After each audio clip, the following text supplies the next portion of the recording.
Oh, hello there. I'm Bilchan. I'm Nimacung. I'm Banchan. In this class, I'll read to all of you.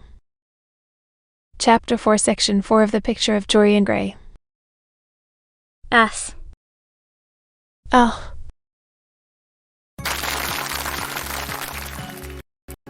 The picture of Dorian Gray. Oscar Wilde. Chapter 4, Section 4. S. Don't run down dyed hair and painted faces.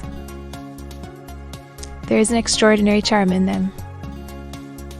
Sometimes, said Lord Henry, you could not have helped telling me. Dorian. Is.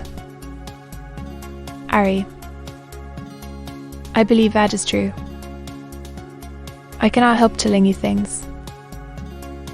You have a curious influence over me. If I ever did a crime, I would come and confess it to you. People like you with fulsome beans of life didn't commit crimes. Dorian. But I am much obliged for the compliment. All the same. And now Tom reached me the matches. Dorian Gray leaped to his feet, with flushed cheeks and burning eyes. Harry, it is only the sacred things that are worth touching. Dorian, said Lord Henry, with a strange touch of pathos in his voice. But why should you be annoyed? I suppose she will belong to you someday. When one is in love, one always begins by deceiving oneself, and one always ends by deceiving others. That is what the world calls a romance. You know her. At any rate. Of course I know her. On the first night I was at the theatre, the herd old came round to the box after the performance was over and offered to take me behind the scenes and introduce me to her. I was furious with him and told him that Juliet had been dead for hundreds of years in that hair, but he was lying in a marble tomb in Verona. I think, from his blank look of amazement, that he was under the impression that I had taken too much champagne. Then he asked me if I wrote for any of the newspapers. I told him I never even read them. He seemed terribly disappointed at that, and confided to me that all the dramatic critics were in a conspiracy against him. I should not wonder if he was quite right there. But, on the other hand, judging from their appearance, well, he seemed to think they were beyond his means, Dorian. By this time, however, the lights were being put out in the theatre, and I had to go. He wanted me to try some cigars that he strongly recommended. I declined. The next night, of course, I arrived at the place again. When he saw me, he made me a low bow and assured me that I was a munificent patron of art. He was a most offensive brute, though he had an extraordinary passion for Shakespeare. He told me once, with an air of pride, that his 5 bankruptcies were entirely due to the bard, as he insisted on calling. It was a distinction. My Dorian, a great distinction. Most people become bankrupt through having invested too heavily in the prose of life. To have ruined oneself over poetry is an honour. The third night, she had been playing Wilde. I could not help going round. I had thrown her some flowers, and she had looked at me, at least I fancied that she had.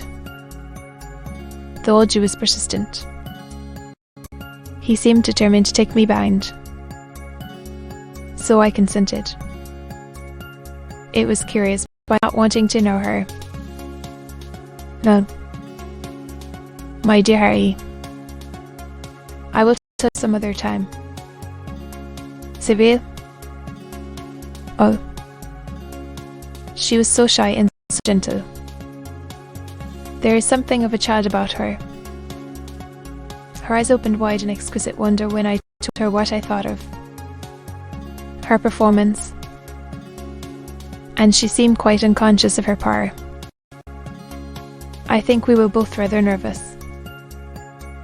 The old Jew stood grinning at the doorway of the dusty green room, making elaborate speeches about us both, while we stood looking at each other like children.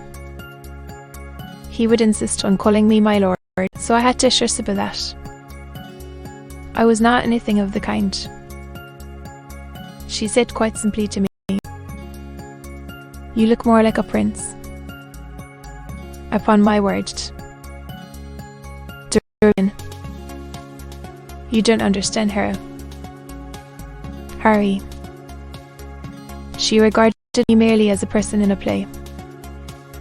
She knows nothing of life. She lives with her mother, a faded tired woman who played Lady Capulet in a sort of magenta dressing wrapper on the first night. I know that look.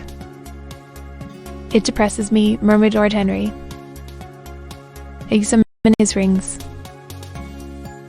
The Jew wanted to tell me her history. You were quite right. Sybil is the only thing I care about. What is it to me where she came from? From her little head to her little feet. She is absolutely and entirely divine. Every night of my life I go to see her act. That is the reason, I suppose, that you never dine with me now. I thought you must have some curious romance on hand. You have. My dear Harry, we either lunch or sup together every day. And I have been to the opera with you several times, said Dorian, opening his blue eyes in wonder. Well, I can't help going to see Sybil play, he cried. Even if it is only for a single act. I get hungry for her presence. And when I think of the wonderful soul that is hidden away in that little ivory body. You can dine with me tonight, Dorian. He shook his head. Tonight she is a virgin, he answered. To be continued.